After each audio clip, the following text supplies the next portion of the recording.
Well, hello, I'm Marilyn Hawes with Unprecedented TV for my show Heart and Soul, and you can find us on YouTube. I'm also CEO of Freedom from Abuse, which is a charity seeking to prevent child abuse, but also any abuse in society, of course, of which there is too much. For Heart and Soul, I'm inviting anyone, a lived experience or a story to tell as a guest on my show, or someone that has an extremely interesting profession, such as my guest who's coming on in a moment. And so if you have a situation you think needs to be given more oxygen and you'd like some time and space to tell it, you know, you're on for about 45, 50 minutes. So please give Unprecedented TV a call. We will then discuss the issues from which many people turn away, and they don't want to accept other people's reality. And so I think this is what I focus on. Let's do those difficult, tricky subjects. And I think that has got to be got out there. So basically, we're kicking the elephant out the room, okay? And today, no more so than today, this is a very gritty subject. I'm so honoured to be welcoming, excuse me, Professor Jane Monckton-Smith. You can find her all over the media. Good morning, Jane. Lovely to see you. You look too beautiful to do the awful job that you have to do. It's lovely to have you here.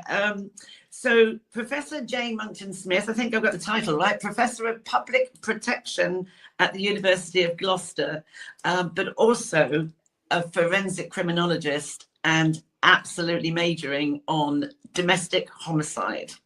So I'll tell you what, Jane, I read earlier today that you studied at the University of Southampton, which is where I come from. I did some postgrad stuff at the University of Southampton, and I taught there as well. I taught criminology. Oh my word! Oh my God! Yes. No, it's funny, isn't it? So very often the town you're brought up in, or the city, in that case, you never go back to. Yeah. I never really liked it. So you began life in the police force, yes, and look at how far that journey's brought you. So were you a detective? Oh, goodness me, no. No. I joined the police way back in the early 80s. I mean, it was very, very different then to what it is now. I was only 19 years old. So it was a baptism of fire, I think, going into the police. But it did teach me very quickly a lot about how we respond to different types of crime. And I think that more than anything directed where my interests were. Mm. So did you went to a lot of domestic abuse call-outs? Of course, yes, I did, because then, as it is now, makes up, a big percentage of police work is domestic abuse calls. Yes, that is very interesting, because I do, when we were talking in the week, I love, and it has stopped since COVID, I like going out on ride-outs with the police. I wanted to be in the police, and my dad let me. So my interest in crime, which sounds awful, doesn't it? My interest in crime. My grandson once says I used to go into prisons a lot and talk to offenders. And my grandson, when he was little, once told his other grandma that Nana goes into prison. Lovely. Out of the mouths of babies. But the one I went in, this is where I absolutely know the police, I think you will agree, need better education, because this was only 18 months ago. And I was on a ride out with the police, and we went to a domestic abuse. And the guy who was driving said around about 4 o'clock in the afternoon, it all seems to kick off. And we went to this house, and the lady there had only said that, she said, I think I'm suffering from gaslighting. And I was there as an observer. And this guy who had been 7 years as a blue responder turned around and said to her, had she had her boiler checked?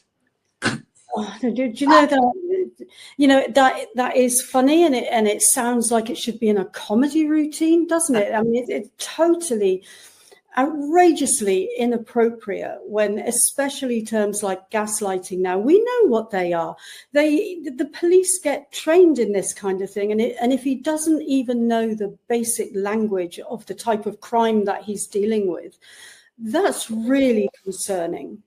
It is. I actually did write a complaint because he then went on to make personal comments about the lady when she said she thought she'd been raped. It was outrageous, and I had to actually report it. I don't know whether he was pulled across or not, or whatever happened. I don't know. But so how long was it then before you actually started studying and doing your training in this? Well, it was I left the police, and then there was a huge gap where I did some other things. And then I started studying actually when I was pregnant with my first child, and I was thinking, well, I can't do what I used to do, so and it was obvious to me anyway that I was going to study criminology, which is what I did. I find it fascinating. Absolutely love it. I really do. So the thought of domestic homicide, is that right up there with domestic suicide, or does, how does that work?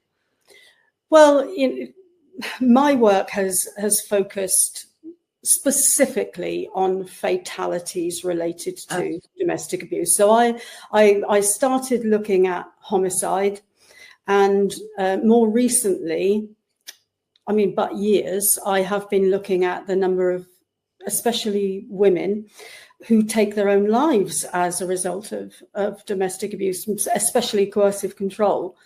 And the numbers are staggering. They are higher than the homicides. And it's only recently that we have formally made direct and causal links between somebody taking their own life and suffering high risk coercive control and domestic abuse.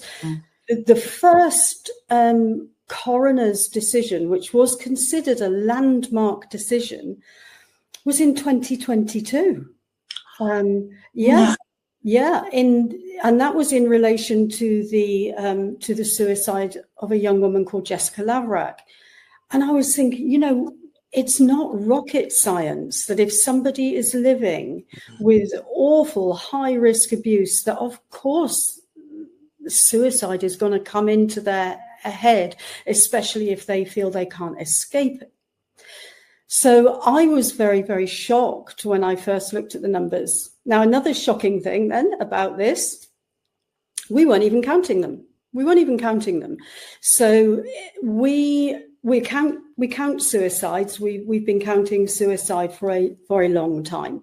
But what we don't do is split suicide up into types of suicide. So domestic abuse related suicide was never counted. And then all of a sudden, about 18 months, maybe 2 years ago, we decided to start formally counting them. Now, the first count, which came out, said that it was about 2 to 3 every week, which kind of matches the homicide numbers. But even they say, look, that number's going to rise.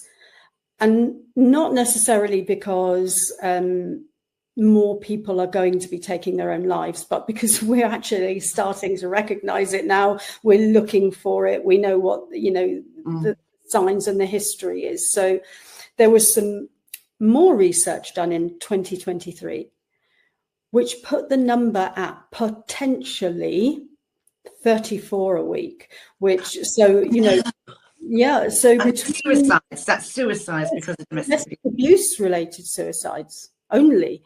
So we're in the foothills of understanding how big that is. And do you find the men, is it in equal numbers with those suicides or homicides? Are there the domestic homicides? Is it mainly the men, or a gay relationship that's on the victim, or is it, do you get a lot of male domestic homicides as well, or is it primarily women? Right. So there's no way of sugarcoating this. I'm just going to say it how it is. By a huge margin, women will be the victims, a huge margin. So the Global Homicide Report, so looking at this problem across the world, and every country in the world has a similar problem.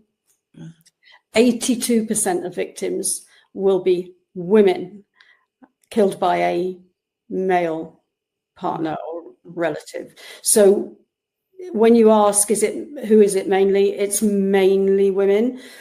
Now, that doesn't mean that men don't get killed in this context, because they do. But the numbers are much, much, much smaller.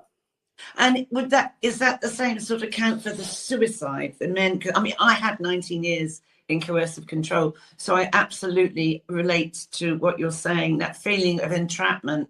And in my case as well, I actually made myself homeless to get away from it, because I just couldn't.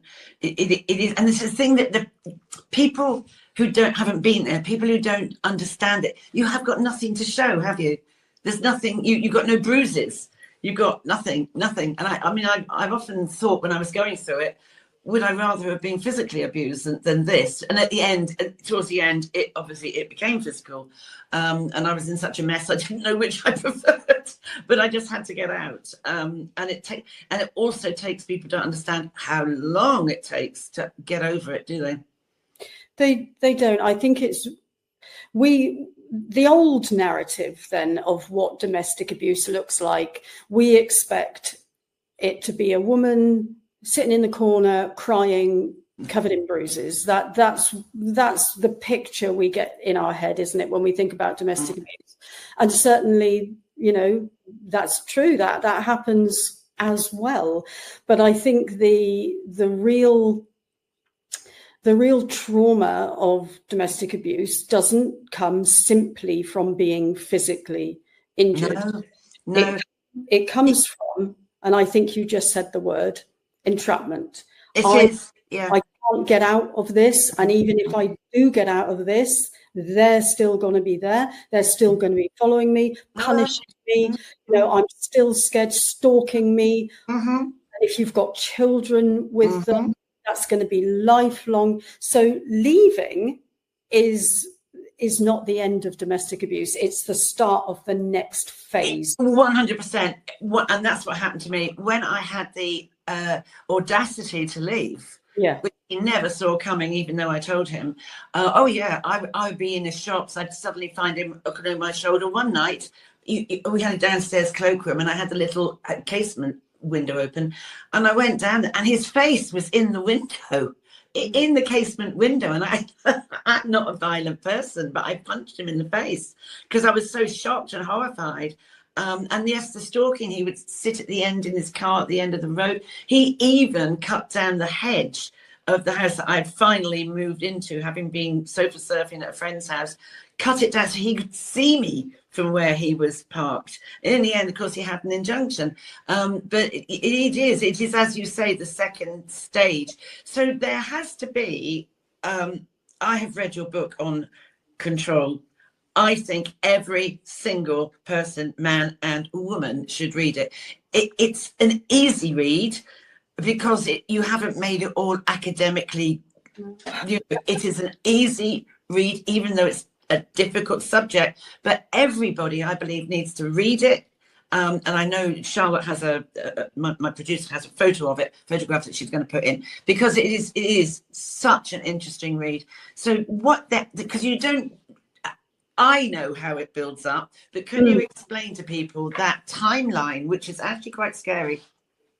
Yeah, well, the timeline is a huge challenge to that narrative, you know, that this domestic abuse is about they come home drunk on a Saturday night, or these two people just can't get on. And, you know, it's just the dynamic between the two. It's a huge challenge to that, and is saying, no, this is a pattern, and it's a remarkably common pattern that we're seeing in every country across the world. Interesting. Yeah. So when you read it, I think when you read the pattern, because it's set out, isn't it, in stages. It's a blueprint. It's a blueprint. When you see that pattern, you can't ever unsee it. And then it's only when you recognize the pattern, I think, you're safer. You're safer because you can see it coming. And of course, the best way to avoid domestic abuse is not to meet controlling people. That's the best one. But, you know, the next best is to be able to recognize them when you see them early enough that you don't get trapped. But if you do get trapped, knowledge is power. And I think the recognizing that 8-stage pattern removes some of the chaos around domestic abuse, because it can, when you're in it, it can feel like chaos, and for people looking in, it can look like chaos, can't it? It removes all of that, and you think, no, I'm in stage 5. Yeah. You know, so I'll just explain what we did. So I was a homicide researcher, so I was already aware of certain models to track risk of homicide in lots of different categories. And there's one called temporal sequencing, which is what the timeline is, which means you just say, well, it starts here and it builds and builds and it ends there. Nobody had ever applied it to domestic homicides, which I thought, hang on a minute, it's the second biggest category of homicide that we've got. Why has nobody done this? And one of the reasons, I think, is because we think that domestic homicides come out of an argument and somebody went too far. That's not what's happening. So I thought, no, let's apply this. And so I was already working with bereaved families and hearing their stories in huge detail. And the pattern was so strong, Marilyn, so strong. And we split it up into 8 stages. So each stage represents an escalation in risk. So 1 to 2, your risk's gone up. So it's very easy for people to understand as well.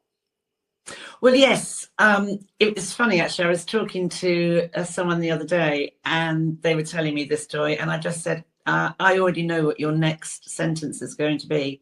And they went, how do you know that? I said, because I've been there. And I said, and it was about, I said, so she opens your post, yeah? And how do you know that? I said, because that's what they do. I got to the stage where I was having to take my handbag to bed with me. I couldn't, snooping, listening in on the phone, everything, absolutely dreadful. And it is like that. You can absolutely see the pattern in other people's lives. And you're right. People think it's like, you're the wrong end of the other side, the wrong side of the railway track. But I mean, the amount that goes on, I'm sure in saying, and very wealthy families as well, in the nice posh houses. Yep, everyone. Because domestic abuse, we need to shift the language. So yes. We're very used to using that term, domestic abuse. And I don't object to the term, but the problem with it is such a well-known term. We get that picture, don't we? Yeah. The better term is coercive control. Absolutely. That's the dangerous form of domestic abuse. Mm-hmm. And then, but it also tells you what the abuse actually is. Like you're talking about being tracked and monitored and checked on, and there's rules and regulations and expectations in the relationship that you've got to meet. And sometimes you don't realize how many rules you're following until you think, hang on. And some of them are just so minuscule that you don't even think of it as control. I mean, I can remember my ex-husband telling me off because I hadn't hung his socks on the line properly. And I just thought... in the right direction. That's a bit weird, but, things then. And because then, when it was me, at that time, I mean, it's been quite recent, really, hasn't it? It's become from domestic violence to domestic abuse. Yeah. And I think that's why I thought, well, at the start, for many years, he wasn't violent. And then at the end, he did become violent. But it is the coercive control. What do you think about your opinion? And I don't know what it actually stands for, but the police dash thing that they have when they go out. Okay, so dash, and the dash is what we would call a risk assessment method, but there are lots of different risk assessment models. Dash was the one that became dominant. Okay, So what it is, it's a risk identification checklist. So you will talk to the victim and you will say, is there this? Is there this? And there's a big list of about 27 or something, depending which one. And the idea was that the more ticks you get, the more at risk you are, which is a logical assumption, isn't it? The problem comes, there will always be problems with that kind of thing, because the person asking the questions has to have knowledge of what they're talking about, but also the logic that the more ticks, the more danger, that doesn't actually work. Right. Because we looked at some research that came out of the United States, and to raise your risk of homicide by 900%, you only need 3 ticks. Yeah, you see, this is it, isn't it? This is it. I mean, I saw one of the booklets that said, oh, this is like small risk, medium risk, high risk. But if you're in that scoring thing that this one officer had, and I said, but, you know, if you are, say, to go into high risk, you know, you have to have 10 at medium risk. If you're 9 and suddenly a kickoff comes, you've gone up a grade, haven't you? Or if you try to leave, that's when that's really gone. You see, this is where the moment someone says to you, oh, why don't you just leave? You absolutely know you're talking to the wrong person. You absolutely do know you're talking to the wrong person, because they don't understand what domestic abuse or coercive control is about. So the most high risk tick will be separation, threatening separation, or your partner imagining that you might separate from them because they've got pathological jealousy or something, you know. Most homicides will happen either post-separation or when separation has been discussed, or it looks like it might be likely. Now, that's not something, surprisingly, that is well known. So when you say to someone, why don't you leave? It's not a stupid question, because obviously you want them to leave. Yes.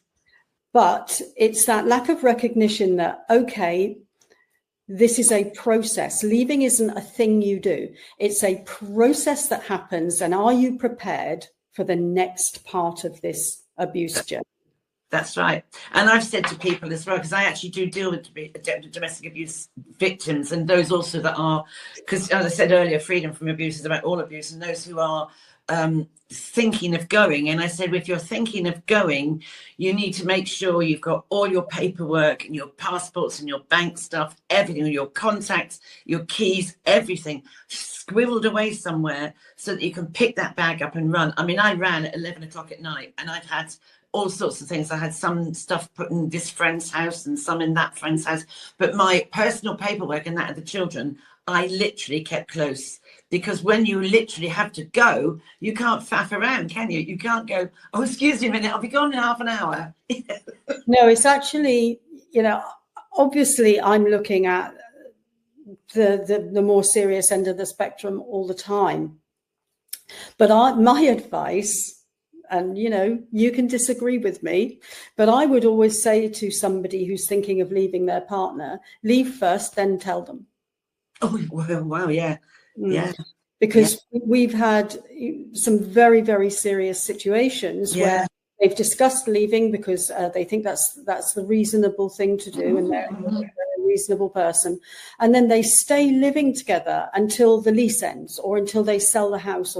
No, never, ever do that. Never do that. Leaving, when you decide it's safe to leave, you leave, and you don't have leave. Wow, you see, that's where I went wrong. Because I did the 2 years of separation. I waited for the house to sell and all of that. And the 2 years of separation, you know, like existing together, basically. He'd come in, I'd go out, and all that sort of stuff, which is also awful for the children. I mean, do you find, because I do a course with parents, who are really embarrassed that their children are vile to them. Do you see any domestic homicides where a son or a daughter has killed the parent as a domestic abuse situation? Yes. Yeah. One particular case comes to mind where the woman's 17-year-old son, defending her, actually killed the perpetrator.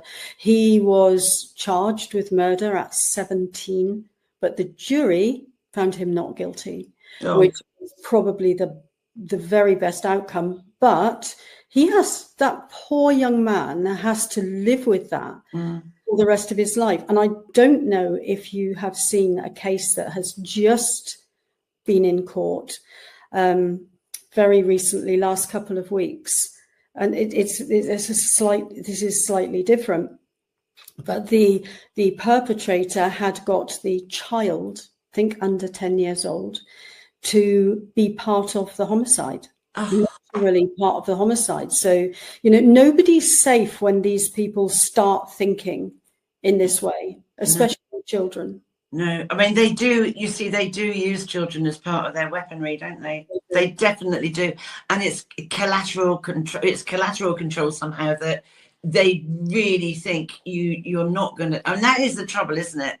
You're going to get up and leave, but you're leaving the children with somebody who's abusive. Or you're taking them. Or you take them with you. Yeah, I took mine with me. And then they're going to fight you for custody. Oh, absolutely. So and then you get the game playing, don't you?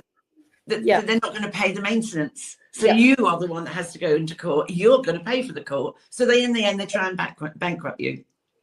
I mean, that's what we would call post-separation abuse. Right. Which again is another pattern that we've identified, the kinds of things that they do in post-separation abuse, because some of them will be stalkers and some of them, it will be post-separation abuse. But it's not something that our court systems are even identifying or recognizing at the moment. We need urgently to understand this very strong, repeated and abusive pattern of these coercively controlling people. It is just absolutely horrific. Do we have, because we used to have, when people have been a victim of all of this, and maybe somebody has literally has died at the hands of someone, do we have a law? There used to be, I'm thinking of Sarah Payne when she was murdered, there was Sarah's law. Do we have a law that is people, the family of someone who was a victim has actually worked so hard to pass into Parliament? Well, one of the things that I've found is that many of the changes that we have around domestic abuse and coercive control have come from the campaigning of victims and of bereaved families. So one of the most well-known laws, if you like, would be Clare's law. Yes, that's the one, yeah. So Clare's law allows victims to request information about the history of somebody that they are in a relationship with. But the police can also proactively just tell you. So there's not that many countries that have something similar to Clare's law, because I go and train police officers across Europe, and they always say, why haven't we got Clare's law? We need Clare's law. Yeah. Of course, it can look very simple that if you know about your partner's past, then you are informed and empowered, but you're still in the position where you now are with a coercively controlling and potentially dangerous person. So there are complexities, but Clare's law shows us a really important thing that we know about coercively controlling people. They are serial and repeat offenders. It is not, underline, anything to do with the dynamics between the victim and the perpetrator. Victims do not cause abuse or control in any way. So Clare's law, in its very existence, says if they've done it before, they're going to do it again, and you need to know. So I think, in principle, maybe in practice, we're not always getting it right, but in principle, Clare's law is a very good thing. It is. It is. And there was another recent one you mentioned to me. I can't remember. Remy Randy's law. Randy's law. Yeah. Right. Yeah. And that is. That was that came in after the murder of Rani Uday and Kola Salim, her mother. So her ex-partner killed her and her mother. And Noor Norris, who is Kola's sister, campaigned for there to be domestic abuse, coercive control expertise in police control rooms, you know, when you're getting those 999 calls, to Yes. make sure that you respond properly and effectively to them. Oh, just like my man with the boiler. Yeah, well, exactly. There are still these pockets of what I would say like ignorance, aren't there? You know, how do you find the because our prisons are full and we've, you know, how many actually go to jail? I mean, are they, you know, oh, you said sorry, off you go. How many of them actually are prosecuted, convicted, prosecuted, and imprisoned? I can't tell you the exact figures, but I think from, you know, we've got the existence of it, and we know that probably, you know, most of it doesn't even get reported. So well, that's it. Yeah, exactly. Of course. So, yeah. It is the victims are keeping quiet. Oh, yeah. It really is weird that you feel embarrassed. I mean, I was a deputy head at the school, and I was always the one with the smiling face and all of that, like looking like I was coping, and you know, because you really, it's such a personal part of your life, isn't it? That you don't fear as well, because 100%. One of the things that we know about coercive control, for example, is that there are rules. There are rules that are set down by the controlling person.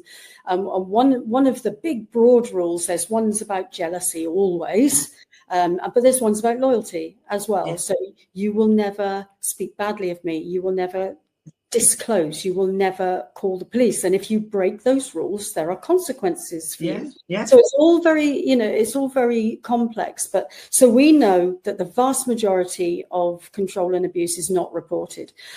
When it is reported, when we get to actual convictions from reporting, it's less than 5%. It's like between 1% and 3%. It's absolutely ludicrous that we have not yet still managed to be able to get the evidence we need, get the trust of the people who are reporting it, because so many victims will retract their statements. Of course they will, because they're being left with the consequences of having made this report and making this person a bit more dangerous than, you know, even than they were before. So we've got a lot of work to do. Oh, it's definitely absolutely right. And I mean, I am delighted that the work you've done, you got an OBE in 2024, and how deserving. Did that come as a surprise? I've never been so shocked in my life. When I got the letter, I had just flown back from somewhere in Europe, I think Copenhagen, and it was kind of midnight. And I came in and my post was on the side, and I thought, oh God, this looks a bit dodgy. What have I done? What have I done this time? Because it hadn't. So I was gobsmacked, I think is probably the word, when I saw that I was getting an OBE. No idea, zero idea at all. So you went to the palace. You went to Buckingham House, I suppose, didn't you? Buckingham Palace. Went to the no, it wasn't Buckingham Palace. It was the the other one. That's I'll remember it in a minute, but. I don't remember the location as much as it was Princess Anne that gave it to me. You know, I love her. I really love Princess Anne. And also, I actually had a letter back from Camilla, the Queen, because she's very into and she's very supportive of anyone. Have you met her? I have, yeah. Oh, but only because I was invited to. She put on garden party, and I was lucky enough to be one of the people that was invited, and it was all for people working in domestic abuse. Wow. We're not mates or anything like that. You don't get to wear the diamonds. I want to say. But she is very compassionate, though, because she wrote a letter back to me, because I heard her do a speech on it, and I thought, oh my word. And I began to think, have you actually been a sufferer? Because it was so spot on. And I wrote to her and said how brilliant it was. And as a survivor of it, you know, I really applaud you, blah, blah, blah, all that creepy stuff, you know, that's a lot. Just sucking up. But I got a lovely letter back from her, which she personally signed. And I really thought she comes across as a very ordinary person. She's not highfalutin, is she? Well, you know, I'm just ever grateful for any woman with a voice, with power, who is actually going to put their weight behind this. So yes, incredibly grateful that somebody, you know, with her kind of status. Absolutely. I totally agree with you. It lacks status. Yeah. Oh, yes. Yes, that's right. And I think and then also for Princess Anne, I just think she's a remarkable. I just think she's so down to earth. She's got such a cracking good sense of humour. You're very lucky. Windsor Castle, was that? Yes, that would be right. Yes, that would be right. Yeah, that would be right. Yeah, that would be right. Something else I wanted to ask you. Now, we've recently had the government going on about, if you're a naughty boy, you're going on a misogyny course. Okay. Right. Is that really going to help? And why aren't girls going on a course? It shouldn't be like, if you're, I mean, I believe it starts in the very early years where there's trauma and it distorts. And because you're not born to be an abuser, are you? Well, you might say that at an extreme end of the scale, some personality traits will be genetic. It's always a mixture of, yes, of course it is. Yeah. Yeah.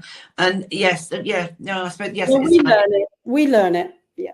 Yeah, because the worrying thing is, I was looking at some stuff about early years, and a child has formed empathy by the age of 1.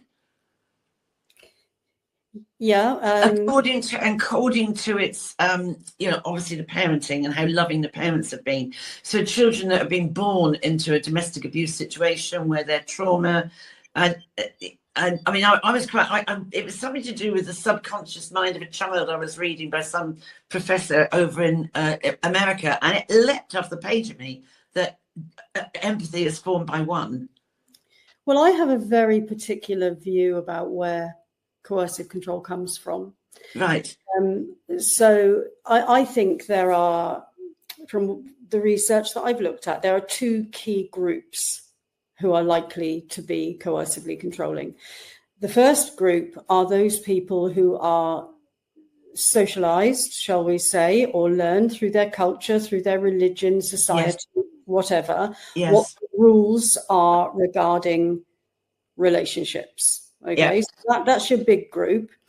The second group will be probably those people who have personality traits where, as you're just saying, they lack empathy, they lack sympathy, what we might call personality disorder traits. Yes. Those kinds of things. So they fall into those 2 groups.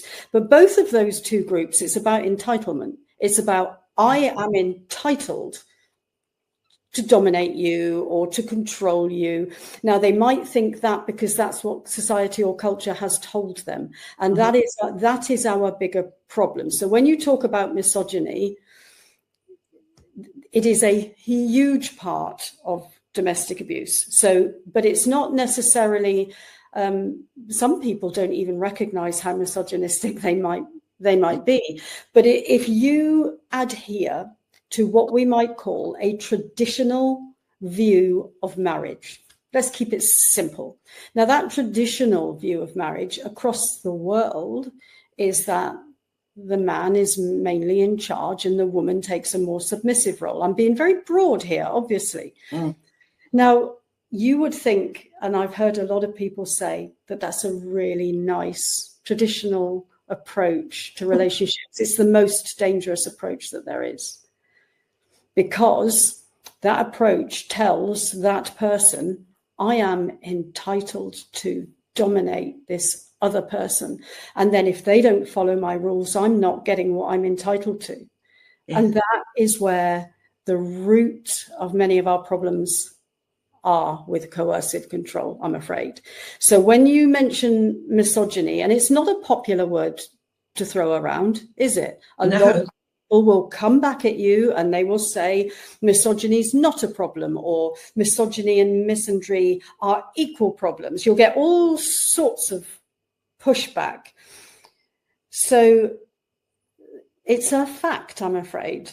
Misogyny is a big problem when we are talking about high-risk abuse and homicide. Do you think, though, do you think, because I mean, I do think sometimes with these, I do a course on with the youngsters and teenagers on toxic relationships. So boy meets girl, they got that problem, blah, blah, blah. I see at the end of that course, it's more boys that come forward that have got trouble with girlfriends that they didn't realize were controlling. And do you think it starts then, and that person that is a control freak, even when they're 14, 16, 17, that goes on a natural continuum? Right, I'm going to take you back to the beginning of our conversation.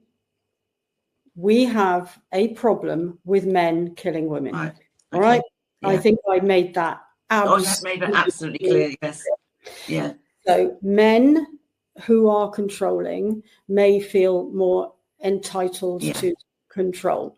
So if you're getting lots and lots of boys coming forward and saying their girlfriends are controlling, they may well be. I'm not saying that those boys are imagining that. But what I will remind you is that controlling girls probably won't kill you. Yeah, that's they might hit and they might it's that. Do you and they won't stalk you, and they won't become a danger to you in your No, I see what you're saying. Yeah, I get what you're saying, because they can be vile, can't they? But yes, I see what you mean. Yeah, I do. I mean, excuse me, I had a barrister that I was talking to about a couple of years ago, and the person was going to be sued and prosecuted was a really attractive little girl, a little short, tiny thing with blonde hair like you, looked absolutely stunning. And what's she done? And she had pushed her partner through a plate glass window, and he was put in intensive care for about 3 weeks. But no, it wasn't. The desire wasn't to kill; it was to harm and maim. Not. Was it? Well, I don't know. No, you don't know, do you? You don't know, do you? I mean, maybe you really don't know. And until you know all of the circumstances, I mean, that situation could have played out in any number of ways, as with a boy on a girl. We have to be very clear what abuse is, what coercive control is, and it's in my training, for example, we talk about motivation being really, really important. So if you do hurt somebody or smash up their car or whatever it is you've done, what is the motivation? Yes. Now, if the motivation is to defend yourself, for example, or it is just youth's antisocial behavior, or all sorts of things, that is not the same as your stalker doing it to you or your user doing it to you. So motivation is really important when we're trying to think about how dangerous somebody might be. So that's why you've got to know. You can't just say, oh, well, there was this lovely little Barbie doll, and look what she tried to not kill him, but she wanted him in intensive care. Is that true? And if it was, then she's probably got bigger problems than just being a bit controlling with her boyfriend, because she's probably got some of these personality traits that are going to be a problem for her and any relationship she has throughout her life. Yeah, I was talking to, I don't know if you're aware of Mark Brooks from Mankind the other day, and And it was true. He said he went into a room full of women, and they were talking about bullies and this, that, and the other, and abuse, domestic abuse, and all that. And they were saying, you know, the girl who's the bully in school, I was bullied at school, will grow up to be that same foul bully. You don't stop being a bully. You're probably a bully in the office or whatever. And I've often thought, I wonder if Hilary Webster is still out there bullying people. I mean, I can't believe she ever became a nice person. That's, you know, so do you... I'm a bit confused about why we are talking so much about females when I've just said bigger problem. Yeah. I have dealt with homicides that have been by women towards their male partners. I know they exist out there. I know those women, controlling women, exist, and they are dangerous, but they are much, much, much smaller. Much smaller. Yeah, much smaller than. Do you find, being the control freak, the controller, the coercive controller, are they capable of making a homicide look like a suicide? Absolutely, for sure. It's a very big problem. Yeah. It's one I've been looking at. We call them like hidden homicides. So or staged scenes. So what that would be is maybe you've got something that looks like a suicide, but actually it's a homicide. So the scene has been staged to hide the fact that it's a homicide. So I started looking at some of the international research in this area, and the staged scene researchers are saying that by far and away the most common category of homicide to have a staged scene is a domestic abuse homicide. Gosh. And that's international. So this is a huge problem for us. Now, counting how many hidden homicides there are is an impossible task, because they're all being recorded as something else. Yeah. You know, do you remember the lady who was pushed from or thrown from Arthur's Seat recently? Yes. You know, if she hadn't survived long enough to say to a member of the public, I didn't jump, I didn't fall, that would have been a hidden homicide, wouldn't it? Yeah. But it would have been recorded as a fall. So we can't count them. It's a massive job, isn't it? So we're coming to, honestly, I could sit and talk to you all day. I just find it fascinating, but we are coming to the end of the interview. What next for Professor Jane Monckton-Smith? You're going to take on the whole world. You really should do. I mean, how is it going with all these gaps and trying to climb Everest? It is, yeah. It's not a hill, is it? It is definitely a mountain that we're trying to climb. I've just done, or I'm still doing work on tracking the victim's escalation. So, which might help us, one, track from victim behaviours how dangerous the relationship is getting in the background, and how they might be moving towards hurting themselves. So we've done a piece of work on that, and putting the two timelines together then gives you this much bigger picture. Yeah. We've got our homicide timeline app coming out very, very soon, which tells everybody anything that they would need to know about risk. Truly, you're doing. I mean, my last question to you is, I mean, I am going to say to people, buy that book. Everybody needs to read Control, because it's such a good read. And you can see for yourself. I was shocked at some of the things, because they're very good at sniffing out a very nice person, aren't they? That's not going to give them. Yes, they are.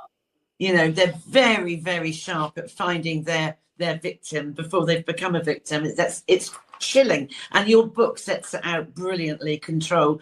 How on earth do you stay sane? What do you do? I'm sane. I don't know. I don't know that I am. Relax. But I do know that since I started this work, I have changed fundamentally as a person. Sure. I've seen too many hundreds and hundreds and hundreds and hundreds of murders and suicides and grief. And I've also become incredibly frustrated with our responses, the same as everybody else, but it changes you fundamentally. And I'm not the happy-go-lucky, if I ever was really, but it makes you less trusting of the world. Oh, it does. Yeah. I find the same with my own work, and yet what do? I walk the dog, and but I'm passionate to anybody. If you can help one person, your origins been worth it. Yeah.